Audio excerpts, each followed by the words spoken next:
Assalamualaikum warahmatullahi wabarakatuh. Waalaikumsalam warahmatullahi wabarakatuh.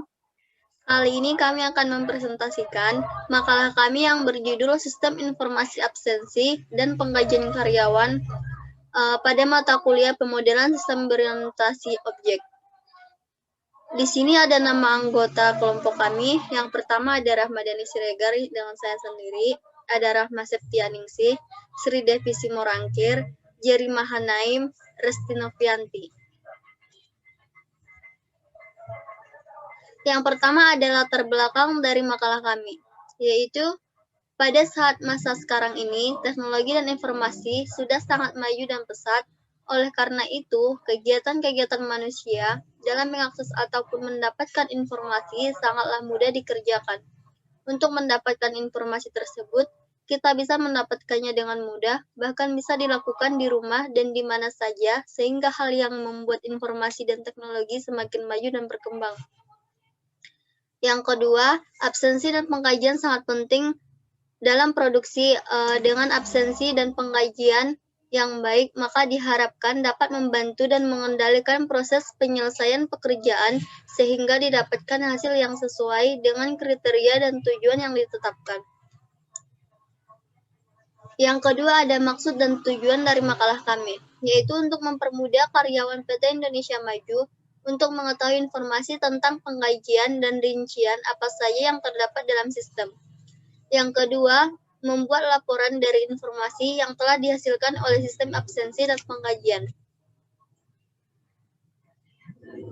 Pada metode yang kami gunakan yaitu wawancara dan studi pustaka.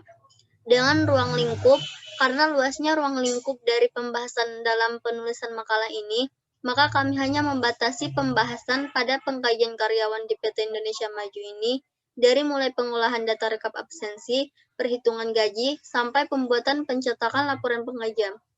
Dan selanjutnya akan diteruskan oleh Rahma Septianingsih.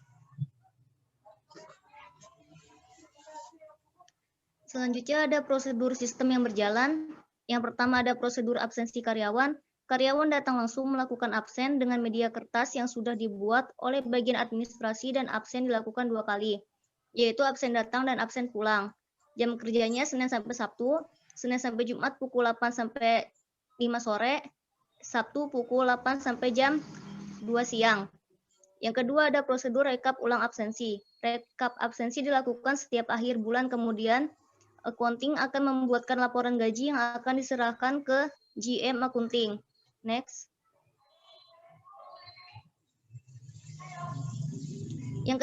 Yang ketiga ada prosedur perhitungan gaji. Bagian keuangan membuat data perhitungan gaji atas dasar data karyawan dan rekap absen dari data yang diarsipkan oleh bagian administrasi. Terdapat 2 variabel dalam prosedur perhitungan gaji, yaitu gaji pokok. Setiap karyawan akan memperoleh gaji pokok sebesar 3.500.000.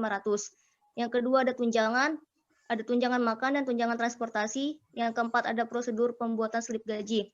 Slip gaji dicetak dan diberikan kepada karyawan untuk mengetahui hitungan gaji hasil kerja karyawan.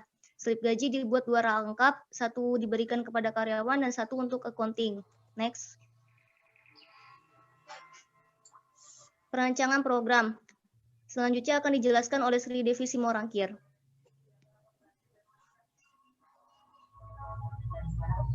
Selanjutnya yaitu use case. Use case adalah menggambarkan bagaimana pengguna berinteraksi dengan sistem untuk melakukan beberapa aktivitas. Dan berikut adalah tampilan dari use case. Next.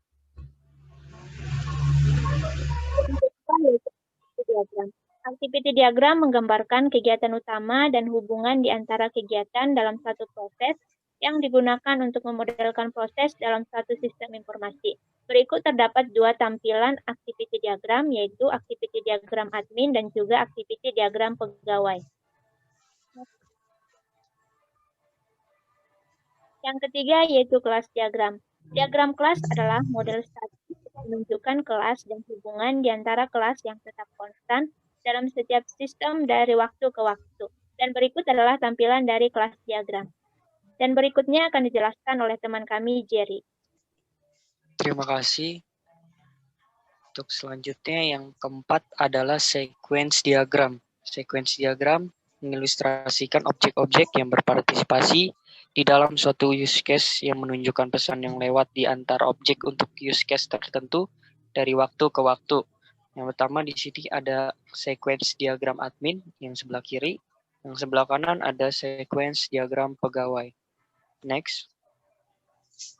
Yang kelima adalah package diagram. Package diagram bisa diartikan sebagai sebuah kelas diagram yang hanya menunjukkan package.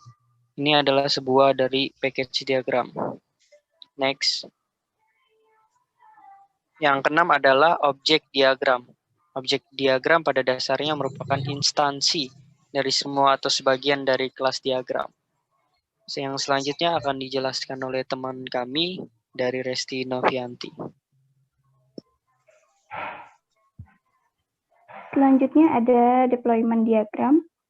Deployment diagram menunjukkan konfigurasi proses node dan artefak yang berjalan di suatu sistem yang digunakan untuk mempresentasikan hubungan antara komponen perangkat keras yang digunakan dalam infrastruktur fisik dari suatu sistem informasi. Berikut gambar dari deployment diagram. Selanjutnya ada state machine, di mana state machine adalah diagram digambar untuk suatu kelas untuk menunjukkan perilaku seumur hidup dari suatu objek. State machine berisi state atau keadaan yang terhubung oleh transisi atau peralihan. Berikut gambar dari state machine. Kesimpulan, yang pertama, pengolahan data terkomputerisasi merupakan cara yang paling cepat dan tepat dalam menunjang sistem pengolahan data penggajian. Yang kedua, dengan diterapkannya aplikasi yang telah dirancang, dapat memberikan kemudahan dalam proses penghitungan gaji karyawan, serta dapat mengetahui laporan gaji secara tepat pada saat dibutuhkan. Terima kasih, sekian presentasi dari kelompok kami.